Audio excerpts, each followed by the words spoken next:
ठीक है, हम यहाँ थे। ठीक है, पहले सेवंथ कस्प सब लॉर्ड लिया, सब लॉर्ड हमारा जुपिटर आया। उसके बाद हमने जुपिटर का क्या लिया, स्टार लॉर्ड लिया, मतलब नक्षत्र लिया, वो हमारा राहु आया। राहु अब किन घरों को सिग्निफाई कर रहा है, हमने ये वाला स्टेप देखना है। अब राहु 2 7 11 ले रहा है, इनमें से एक भी लेगा तो हमारा प्रॉमिस है, ठीक है, शादी का प्रॉमिस होगा। तो हमने जाना है अब प्लेनेट सिग्निफिकेशन पे। ठीक है, उसमें हम जाएंगे तो हम राहु को देखेंगे। राहु कौन से घर ले रहा है, 2 4 5 8 ले रहा है, तो मतलब टू तो है ना, टू तो है, टू है तो शादी तो है, प्रॉमिस है। ठीक है, तो इसका मैं स्क्रीनशॉट आपको ग्रुप में भेज रही हूँ, आप उसको देखो। ठीक है,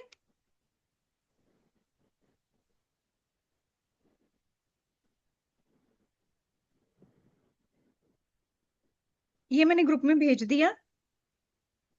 आप सिर्फ इसमें क्या देखोगे, राहु देखोगे, प्लैनेट्स लिखे हुए राहु देखोगे, राहु के साथ 2 4 5 8 लिखा हुआ आ रहा है। ठीक है, इसमें आपको इसी में ही समझ आ जाएगा, मुझे अंडरलाइन करने की भी जरूरत नहीं है इसको तो। ठीक है जी, तो ये आ गया हमारा प्रॉमिस है। अब हम एक बार और चेक क्या करेंगे कि कोई जुपिटर और राहु रेट्रोग्रेड तो नहीं है। राहु तो रहता ही रेट्रोग्रेड है, रह गया हमारा जुपिटर प्लेनेट। तो हम उसको बेसिक कुंडली में बना लेंगे, हम एक बार उसको, केपी में तो रेट्रो लिखा आता नहीं है ना, तो हम कैसे देखेंगे कि रेट्रो है। या तो हम क्या देखेंगे, कहाँ से देख लेते होते हैं रेट्रो, सिंपल, जहां पे ये प्लैनेट्स लिखे होते हैं ना, तो वहां पे लिखा होता है, जहां पे मैंने आपको बताया था कि जुपिटर है और जुपिटर कौन से नक्षत्र में है, वो वाला चार्ट खोला था ना, वहां पे ना आर लिखा आता है, साथ साथ ब्रैकेट में आर लिखा आएगा। तो राहु के साथ तो आर लिखा आया है, जुपिटर के साथ नहीं आया। वैसे भी हमें पता ही होता है कि कौन सा आजकल प्लेनेट रेट्रो चल रहा है, ठीक है, माइंड में होता ही है, हम इतना तो मतलब जब हम इस फील्ड में है तो हमें पता होता है। तो जुपिटर इस वक्त रेट्रो नहीं है। तो इसका मतलब दोनों पॉइंट हमारे ठीक हो गए कि इधर से भी हमें दिख रहा है कि उसके पास राहु के पास दूसरा घर है तो शादी का प्रॉमिस है, इधर से रेट्रो नहीं है तो शादी का प्रॉमिस है।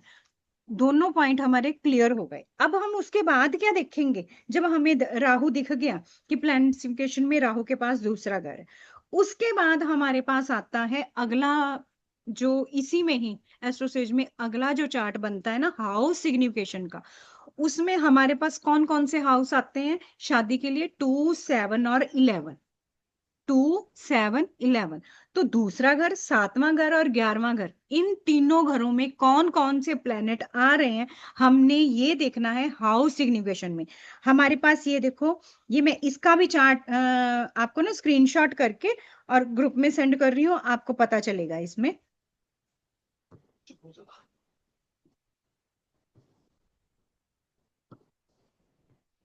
मैंने भेज दिया ग्रुप में, आप चेक करो। जैसे सेकंड हाउस है, हाउस लिखे हैं 1 to लेके 12 तक, ठीक है, और सिग्निफिकेटर लिखे हैं वो आपने चेक करना है, दूसरे घर के कौन कौन से प्लैनेट्स हैं, सिग्निफिकेटर्स कौन कौन से हैं दूसरे घर के। यहाँ पे आते हैं, सन है, जुपिटर है और राहु है। ठीक है, सेवंथ में आता है मार्स और वीनस, 11वें में आता है मरकरी। ठीक है जी, हमारे पास फिर कौन कौन से प्लैनेट्स आ गए, हमारे पास जुपिटर आ गया, ठीक है, सैटर्न आ गया, और सन आ गया, जुपिटर आ गया, राहु आ गया। दूसरे घर के तो ये हैं, सन जुपिटर राहु। सेवंथ में आ गया मार्स और वीनस, 11वें में आ गया मरकरी। ठीक है जी, तो हमारे पास कौन सा नहीं है, केतु नहीं है। ठीक है जी, 3 ये हैं, 2 ये हैं, 5 और 6 हैं, 2 प्लेनेट हैं जो नहीं है। ठीक है जी, एक तो केतु है, एक मून है। इसका मतलब इन दोनों की दशा में काम नहीं होगा, बाकियों की दशा में काम हो जाएगा। ये हमारा चौथा चौथा स्टेप है, 4 स्टेप हो गए। ठीक है, इसके बाद 5वां स्टेप हमारा महादशा देखने का है, वो हम कल कर लेंगे। ठीक है, यहां तक अब तक क्या समझ में नहीं आया बताओ मुझे, इसको भी एक बार क्लियर कर लेते हैं, फिर उसके बाद नेक्स्ट स्टेप में जाएंगे, है ना, राइट। तो दोबारा बोलती हूँ, एक बार मैं दोबारा बोलती हूँ क्या क्या देखना है, एक बार समझ लो।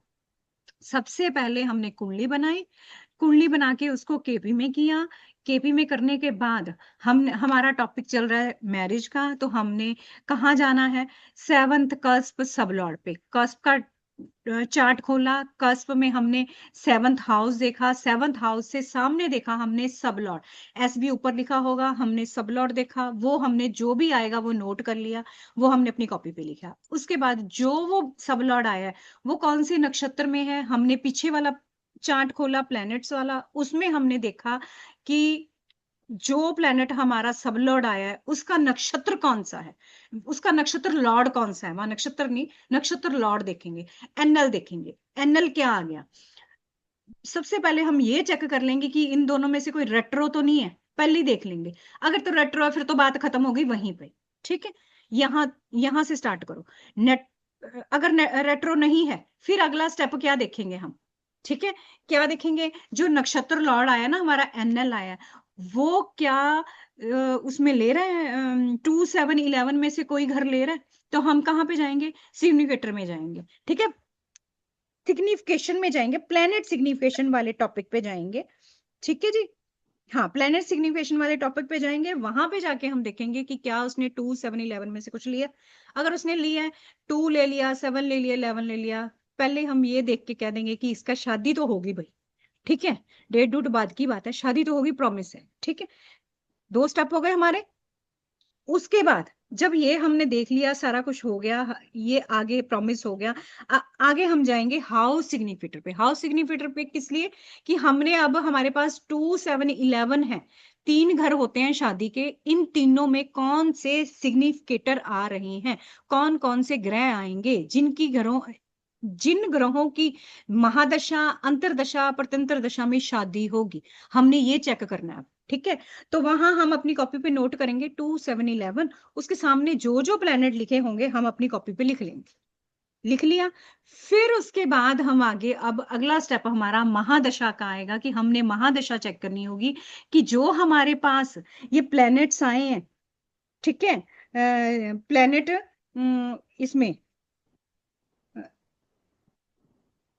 हाउस सिग्निफिकेशन में आए हैं ना जो हमारे पास प्लैनेट्स, क्या वो वाले प्लैनेट्स की कोई महादशा अंतरदशा चल रही है, फिर हम उसको चेक करेंगे। ठीक है, यहां तक अब क्लियर हो गया, राइट, सही है। नेक्स्ट अभी बिल्कुल। करें महादशा, अभी दिखाऊं या हम कल करेंगे। कल मैम, अभी नहीं, कल, बहुत है मैम, ठीक इतना है, पहले इतना आपकी इतना रिकॉर्डिंग देख के ना एक बार देख लेते हैं, पहले हम क्लियर हो जाएं, आगे जाने का कोई फायदा नहीं है ना।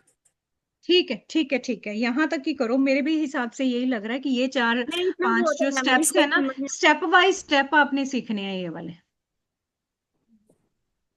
ठीक है, ये कैसे कहाँ से निकालना है यही एक ट्रिकी सा काम हो जाता है, यही समझना एक बार जरूरी है। जब ये वाली 2 3 स्टेप है ना ये समझ में आ गए, देन फिर आता जाएगा, फिर जल्दी अगला सीख फिर लेंगे। कोई प्रॉब्लम नहीं आएगी।